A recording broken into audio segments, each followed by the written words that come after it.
Hello and welcome to our first real look at the community map project, and this is the scale test release. So what we get is a very basic version of the map. We've got the layout of the flags, we've got the layout of the terrain, but there's no real detail on the map. So it's not really going to look like the jungle map that we're expecting because there's no real jungle on it. As you can see, there's no grass, there's no ground really, the roads are perfectly smooth. It's just a placeholder map, and the reason for this is it's to judge how far away the flags are, how easy it is to get to certain flags for each team, whether or not the flag locations need moving backwards or forwards. And it also lets you test things like line of sight. Is one hill giving too much line of sight to all the flag locations, or is it too hard for vehicles to get to one flag, or are vehicles dominating one flag? At the moment there's a tank per side, there's a jeep per side, and there's a couple of motorbikes per side.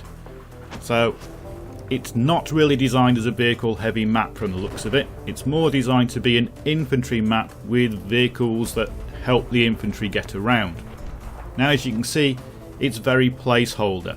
This flag location just has some walls around it. It will have buildings and things here, but they're not here at the moment. The waterfall looks really odd because waterfalls shouldn't be on promontories. It shouldn't be on a bit that's sticking out because a waterfall will cut its way back into the cliff, so it should be in a bowl. Something else that slightly worried me when I first saw this map is the large hill and rock formation in the middle. Now it's not as bad as it looks because there's no helicopters on this map and there's actually no way to get up onto that hill. It literally just sits there and blocks line of sight. The sides are pretty steep, you can get halfway up the sides, but there's no cover on them. But this top section, it doesn't appear that you can actually get onto it, so it's not going to be a dominating sniper perch. One problem may be that the hill actually blocks the central point abandoned village from one of the team's spawns. So one team has a big hill in the way, the other team doesn't. Now I did play on this map for a couple of hours last night and that central flag location didn't seem to be a problem. Although it's a bit hard to judge vehicle speeds and how good the vehicle access is going to be because as you can see, this road is completely smooth. It's not like driving on a battlefield road, it's more like being on a racetrack. So when all the little terrain elements are in there that make vehicles and bikes life a nightmare, the actual travel times might be a lot different, but it does seem to be a lot easier to get to this central flag from the side I've just come from.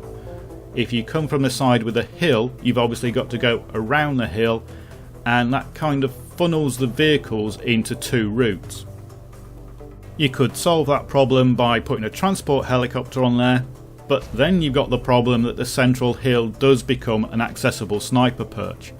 So it's a bit swings and roundabouts. If they put helicopters on, they would have to dramatically lower the height of that central hill and make it accessible on foot. Something similar to the way the hill is treated on Hammerhead. It's quite a large hill, it overlooks every other flag, but it's easy to get to on foot. You can even drive vehicles up there, so the snipers aren't exactly safe on that central hill. If you did that on this map, I think it would work out better than maybe having this large, tall, inaccessible hill. But I do think that this was the best map layout out of the three. It's got the classic 5 flag layout, it's also got the classic you've got 2 flags, the opposition's got 2 flags, but there's one in the middle that's the real fight and choke point. The action you're seeing in the background is from one of the rounds I played. I've got the Scar HSV and it's in the loadout I was using to test the night maps, which is why it's got the IRNV scope on it. Because I had a lot of problems with crashing using the IRNV scope, now they've done the update, I've gone back and started testing it again to see if it still causes me to crash, and the good news is it doesn't. It's really hard to judge what the actual gameplay on this map is going to be like. Because of the lack of cover, it's currently being played by a lot of snipers and a lot of people with DMRs or long range options. You don't get an awful lot of close-up combat because there just isn't the cover for it. anytime you move on foot from one flag to another, you are moving through very open areas. If I was going to make a prediction as to how this map's going to play out, I think it's going to be something like a cross between Dragon's Pass and Gwaelin Peaks. It's going to be probably slap bang in the middle between those two.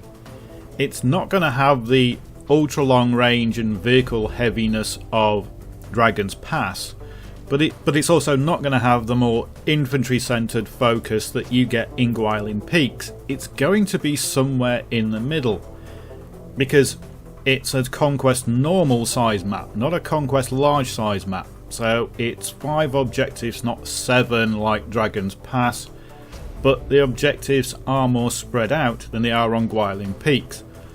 It all depends on what vehicles they decide to put on this map.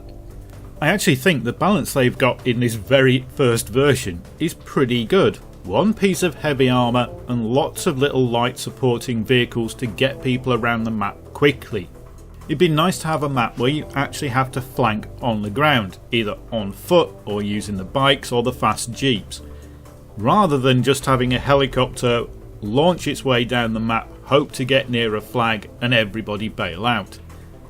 But that's all supposition. There's not really much point going into this version of the map in an awful lot of detail, because it is a very early version of the map and it's not probably going to be what we end up playing. There's going to be a lot of tweaks, a lot of changes, and of course we're going to have textures and rocks and bushes and all that kind of stuff put on it. But for now, this is the new community map project, and I'm about to get run over by a jeep. Thanks for watching.